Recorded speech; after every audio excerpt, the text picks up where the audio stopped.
এই হলো সুখপুর গ্রাম।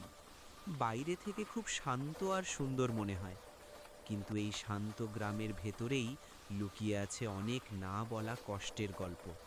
গফুর চাচা অনেক কষ্ট করে এই ছোট চায়ের দোকান চালান, কিন্তু প্রতিদিনই কিছু প্রভাবশালী লোক এসে তাকে ভয় দেখায় আর জোর করে টাকা আদায় করে।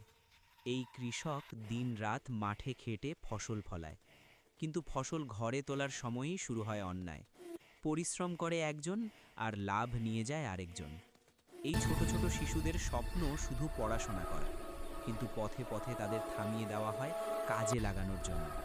শিশুদের চোখের স্বপ্ন ধীরে ধীরে মুছে যেতে থাকে।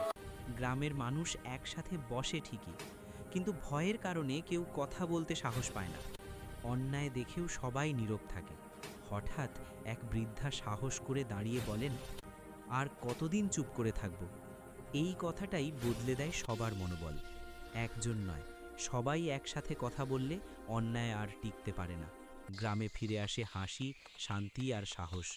মনে রাখবেন, নীরবতা অন্যায়কে শক্তিশালী করে, আর ঐক্যই সাধারণ মানুষকে শক্ত করে তোলে।